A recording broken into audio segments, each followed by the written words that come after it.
Okay.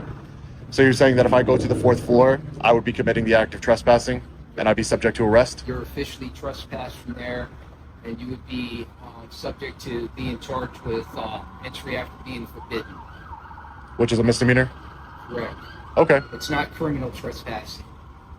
It's What's going on, everybody? Today we're breaking down another fascinating body cam encounter involving a First Amendment auditor, probation and parole officials, and responding police officers.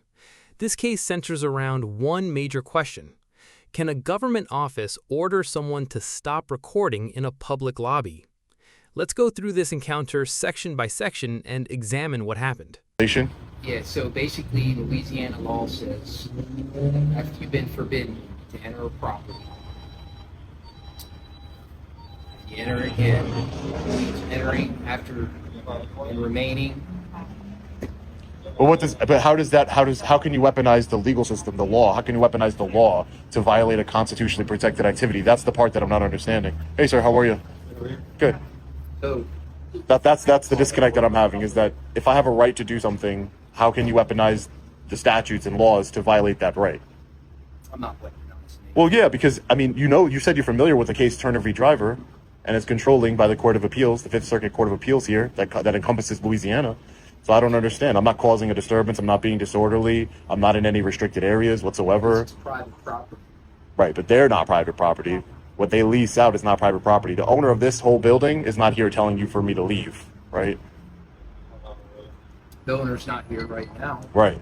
So He's not telling me, right? And the owner of this property, who's an individual or corporation, whatever it is, they're not telling you, they're not trespassing me from the property. A tenant is saying that I can't do that, but a tenant that's part of the government. So you can't. Some public, offices like DOJ stuff, things like that, you can't videotape everything. And this is, the fourth floor is all for, they probably need people that don't need to be identified. It could be all kinds of reasons. Both sides remain calm here. Nobody is yelling or making threats.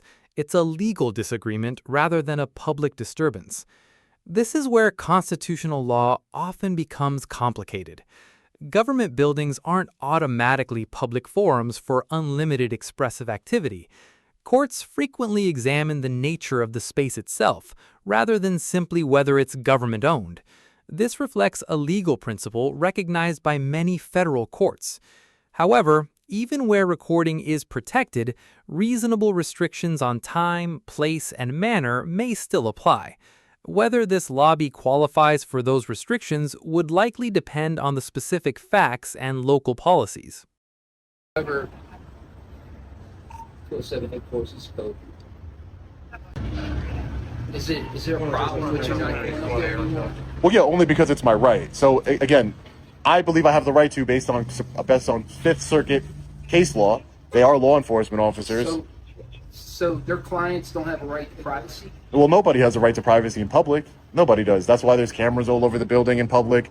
They have cameras in their office, I'm sure, that I can open records request and get the footage from. Nobody has an expectation of privacy in public. Nobody does. But especially not law enforcement officers like these two gentlemen here.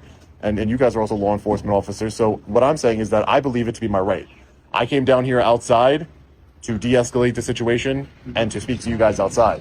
And like I said, if you say that I'm going to be arrested for exercising that right, I would just advise that, there is no qualified immunity for things that have already been settled. So, there's already case law in the circuit regarding recording law enforcement officers in public. So there wouldn't be any qualified immunity for yourself or this other officer here or these probation officers. But I have no problem doing that. I don't want to escalate it. I don't want you to have to. It sounds like you have more important things to do here than to try and violate my rights. So I have no problem just filing a federal complaint and not going back inside. That's not an issue with me. I have plenty of lawyers. It's fine. I got plenty of lawyers to do it, and then we can figure it out that way. It's fine. I would prefer that you guys honor your oath to uphold the Constitution, to uphold my First Amendment rights, and say you have a right to record law enforcement in a public lobby. I mean, it's a public lobby. Anybody can go in there.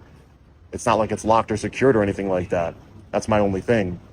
But again, I don't want to escalate. So we have, like our police station, we have certain areas that If I went into your lobby, would you arrest me for recording in your lobby? No, but Right. there's other areas in the station you can't go. Right, of course, because you couldn't go there anyway.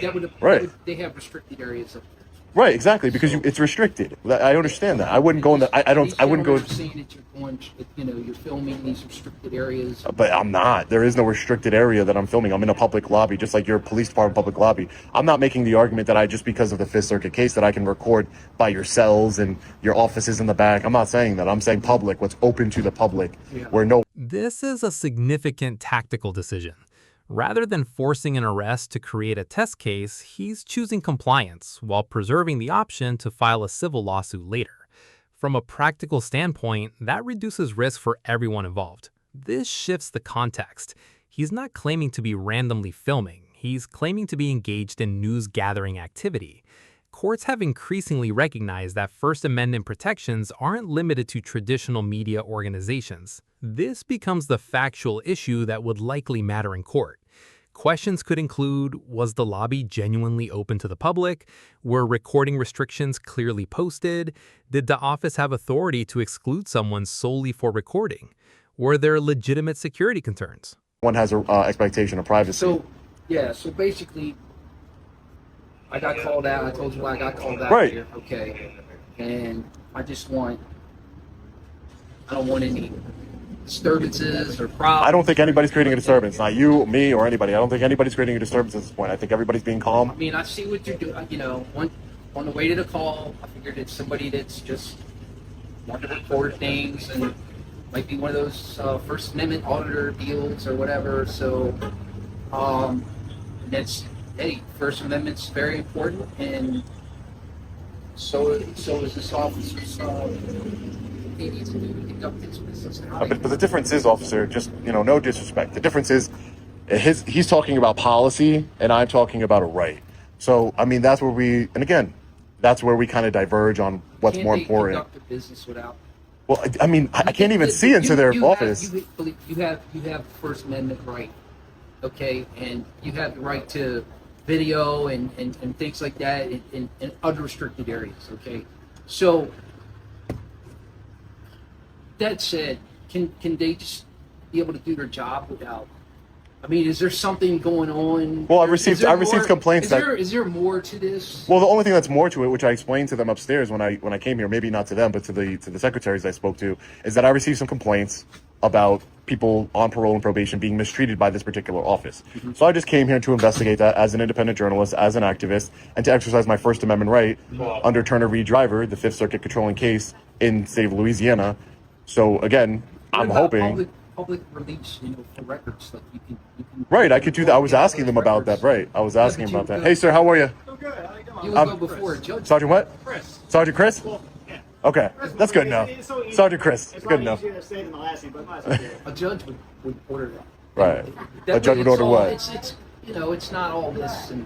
Right, but again, I don't want to escalate. Let's be clear. Don't want to escalate anything. I don't want to escalate anything. If you're telling me the Fifth Circuit Court, the Turner v. Driver doesn't apply in a public lobby here, then we can let a federal court handle it. That's where I'm standing right now. I don't want to break any laws. I don't break any laws. I work with departments across the country doing First Amendment trainings, district attorneys' offices. That's what I do. So at the end of the day, I'm not here to, I'm pro law and order.